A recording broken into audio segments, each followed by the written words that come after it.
Episode की शुरुआत में हम देखते हैं कि हाइजिन की जान डूसिक की आज बर्थडे है, जिसके लिए वो खुद इसके फेवरेट सीवेड सूप बना कर ले जाना चाहती है। मीसन इसको बाजार से कुक फूड ले जाने का मशवरा देती है, मगर यून के ख्याल में इनके रिलेशनशिप के बाद पहली खुशी है जिसे वो दोनों मिलकर सेलिब्रेट करेंगे, तो जरूरी है कि इसे अपने हाथों से बना अपना प्यार वाला खाना खिलाए, क्योंकि कहते हैं कि दिल का रास्ता मैदे से होकर गुजरता है। ये बात तो सभी जानते हैं। यून ये सूप मीसन को टेस्ट करवाना चाहती है, मगर मीसन को पूरा यकीन है कि यून का खाना खाकर मुंह का टेस्ट बर्बाद करने की कोई जरूरत नहीं है, सो वो इसके फोर्स करने पर भी बिल्कुल नहीं खाती है। यून सूप लेकर खुशी खुशी डूसिक के घर जाती है। इसे लग रहा था कि डूसिक घर पर अकेला होगा, मगर जब वो देखती है तो इसके इर्द गिर्द तो सबके सब लोग मौजूद होते हैं और इसके साथ मिलकर इसकी बर्थडे की तैयारियां कर रहे होते हैं और इसे भी सब लोग हैप्पीली वेलकम करते हैं। वो वहाँ डूसिक से इन सब के यहाँ जमा होने के बारे में पूछती है, तो डूसिक बोलता है कि मैंने इन्हें कभी भी अपनी बर्थडे का नहीं बताया, मगर सब लोगों को इसकी बर्थडे याद होती है और सब लोग सालों से इसकी खुशी को सेलिब्रेट करने इकट्ठे हो जाते हैं। फिर वो दोनों भी सबको हंसते मुस्कुराते खुशियाँ बांटते देख हंसते मुस्कुराने लगते हैं। मिस्टर चुंजे और जूरी खास तौर पर बर्थडे का केक सजवा कर लाए थे और मिस्टर चुंजे सॉन्ग सिंग करते हुए डूसिक के केक को काटने की सेरेमनी की शुरुआत करते हैं और सब लोग डूसिक और हाइजिन को इकट्ठे केक काटने का बोलते हैं। वहाँ पर मौजूद सबके सब लोग बहुत खुश होते हैं और खूब मस्तियाँ कर रहे होते हैं। सब लोगों को लगता है कि जैसे वो डूसिक की बर्थडे के बजाय इनकी एंगेजमेंट सेरेमनी को एंजॉय कर रहे हैं। तो डूसिक को यून केक काटते मुस्कुराते हुए बोलते हैं कि अभी इसका टाइम नहीं है, वो भी जल्द मौका आ जाएगा। सबके साथ मिलकर बर्थडे सेलिब्रेट करने के बाद वो कुछ लेने अंदर जाते हैं। तो अंदर जाते ही डूसिक इसके हाथ में पकड़े मग के बारे में पूछता है कि इसमें क्या है, जिसके बारे में वो बताती है कि वो उसके लिए खास तौर पर सूप बना कर लाई थी, मगर उसने देखा कि उसने तो बाहर पी लिया है, तो उसे लगा कि उसे देने की जरूरत नहीं है। तो डूसिक उसे बोलता है कि क्यों जरूरत नहीं है, ये तुम खुद बना कर लाई हो और तुम्हारे हाथ का बना हुआ सूप भला मैं नहीं पीऊंगा तो कौन पिएगा।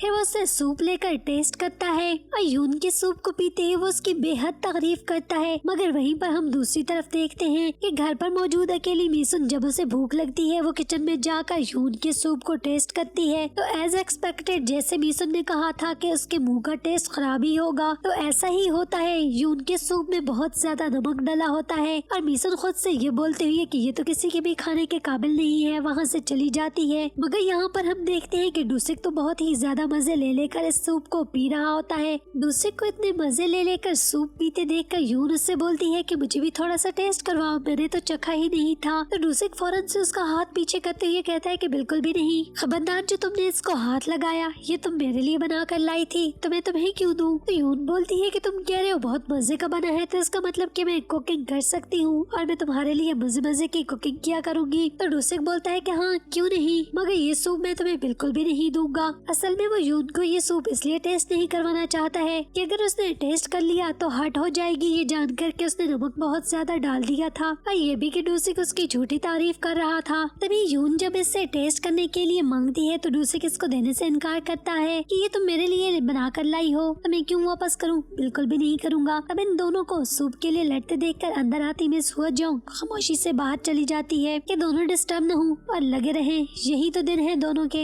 यून और डूसिक जैसे ही सबके लिए अंदर से वाटरमेलन लेकर आते हैं कि चलो सब मिलकर एंजॉय करते हैं, तो मिस हुआ जोंग जिन्होंने अंदर दोनों को रोमांटिक सिचुएशन में देख लिया था, बाहर आकर वो सबको बता चुकी थी, तो सब लोग वहाँ से बहाना करके चले जाते हैं। इनके जाने के बाद यून डूसिक को बोलती है कि सब लोग इनको प्राइवेसी देना चाहते हैं और दोनों मुस्कुराने लगते हैं कि मतलब वो सब लोग कितने नाइस हैं। घर जाते जियोम एंजल जिसने सोती बोरा को उठा रखा था और पीछे चलती बोरा की माँ को इसकी प्रेगनेंसी हालत में घूमने फिरने और एंजॉय करने की सोच रही थी। और वो बोरा के पापा को बोलती है कि वो बोरा को मिस हुआ जोंग के पास छोड़कर डेट पर न निकल जाए तो कैसा रहेगा। तो जियोम एंजल इसको बोलता है कि भगवान से डरो, इस हालत में तुम चल मुश्किल से पा रही हो और बातें देखो डेट पर जाने की कर रही हो, खामोशी से घर बैठकर बेबी की डिलीवरी पर ध्यान दो। फिर वो मुंह बनाती इसके पीछे चलने लगती है।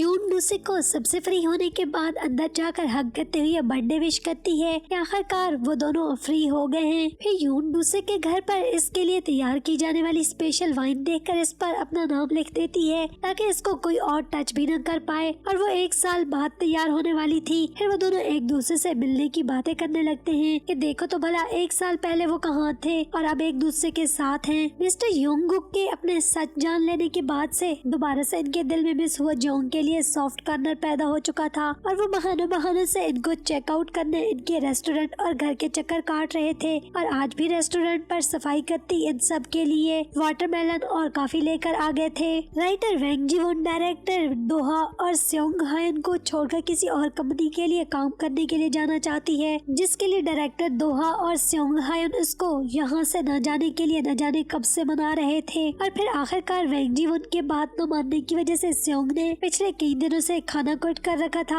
हालांकि वो खानों का सबसे बड़ा शेदाई था। और मिस गेमरी के घर पर चलने वाले आखिरी शो की शूटिंग के बाद डायरेक्टर दोहा वैंग जी-वुन को बोलता है कि आखिर न्यू कंपनी तुमको कितने ज्यादा पे करने वाली है, आखिर तुम ये सब सेयोंग हायन के साथ डिस्कस करके इस मामले को संभाल क्यों नहीं लेती हो। देख तो रही हो कि वो अपनी हालत कितनी खराब कर चुका है। वो नहीं चाहता है कि तुम इसको छोड़कर जाओ और आखिर वो इनके साथ बहुत पुराना काम कर रही है, तो ये बात तो इनसे करके वो अपनी पे राइज करवा सकती है। तो उसे न्यू कंपनी में जाने की बिल्कुल भी जरूरत नहीं है। तब अंदर से इन दोनों की बातें सुनकर सेयोंग हायन भी इनके पास आ जाता है और दोहा को बोलता है कि बिल्कुल भी इसको रोकने की जरूरत नहीं है, इसके दिल में जो आता है इसे करने दो। और इन तीनों की बातें सुनकर वहाँ डूसिक भी आ जाता है और फिर ऐसे पता चलता है कि वैंग जी-वुन शो क्विट करने वाली है और सेयोंग हायन लोगों का साथ भी छोड़ने वाली है। और उसे ये भी पता चल जाता है कि सेयोंग हायन ने पिछले पूरे वीक से खाना नहीं खाया है। तब डूसिक के वहाँ आ जाने की वजह से वैंग जी-वुन इनको बोलती है कि आज वो अकेले ही खाना खाने के लिए जाना चाहती है और वहाँ से चली जाती है। तो डूसिक भी वहाँ खड़े दोहा और सेयोंग हायन को अपने साथ लेकर अपने घर आ जाता है। और डूसिक के घर का इंटीरियर और फर्निशिंग दोहा को बहुत पसंद आती है। एक और चीज डूसिक के घर पर जो दोहा को बहुत पसंद आती है वो डूसिक के घर पर मौजूद हर्ब्स के कम्बिनेशन होते हैं, जो कि दोहा के इंटरेस्टिंग टॉपिक में से एक होता है। वो डूसिक से वहाँ पर पड़ी हर्ब्स के बारे में पूछता है और डूसिक की इंटरेस्टिंग इन्फॉर्मेशन सुनकर उसे काफी ज्यादा दिलचस्पी पैदा हो जाती है। फिर वो डूसिक को बताता है कि उसके फादर को पिछले कई सालों से पैरालिसिस है, जिसकी वजह से उसे भी हर्ब्स में काफी इंटरेस्ट पैदा हो गया है। तो डूसिक इसको बोलता है कि ठीक है, तो फिर मैं तुम्हें अपने साथ ले जाने के लिए कुछ हर्ब्स दे दूंगा, तुम अपने फादर को जरूर बनाकर खिला देना। और सेयोंग डूसिक को बोलता है कि ये बहुत ही अच्छा बेटा है जो अपने फादर की बहुत केयर करता है। तभी डूसिक खाना भी बना चुका था तो वो उनके लिए खाना सर्व करता है। फिर खाना खाते हुए दोहा इन दोनों को बोलता है कि कहीं डूसिक ने ये खाना यून से रिलेशनशिप बनाने पर सेयोंग को सॉरी बोलने के लिए तो नहीं बनाया है। मगर डूसिक इनकी गलतफहमी दूर करने के लिए मुस्कुराते हुए बोलता है कि ये बात नहीं है, बल्कि उस दिन उसने सेयोंग के ड्रम स्टिक्स खाने के रिग्रेट के तौर पर ये मील इनको सर्व किया है। फिर सब लोग मजे से डूसिक का बना हुआ खाना खाते हैं। सेयोंग हाफ खाना खाने के बाद बाहर आकर बैठ जाता है। डूसिक इसके पास आकर इसकी उदासी की वजह अंडरस्टैंड करने की कोशिश करता है। फिर डूसिक को जो बात वैंग जी-वुन के बारे में पता होती है वो इनको बताता है कि वैंग जी-वुन इनके साथ मजीद काम क्यों नहीं करना चाहती है, कि सेयोंग को सोचना चाहिए वो सिर्फ ज्यादा पैसों के लिए इनकी कंपनी और इनके शो को क्विट नहीं करना चाहती है, बल्कि असल वजह सेयोंग के इसकी तरफ तवज्जो न देने की वजह से है। वो इनको छोड़कर जाना चाहती है। और उसने डूसिक को ये बात पिछले दिनों में बताई थी कि वो सेयोंग को सिर्फ कुलीग की तरह पसंद नहीं करती है, बल्कि सेयोंग के लिए इसके दिल में इससे कुछ ज्यादा ही है। मगर चूंकि वो यून के साथ कमिटेड है तो वैसे कुछ नहीं कह सकती है। सेयोंग को डूसिक के मुंह से वैंग जी-वुन के बारे में ये सारी बातें सुनकर काफी हैरानगी होती है। और फिर डूसिक इसको समझाता है कि हमेशा तुम्हारे स्लोलीपन की वजह से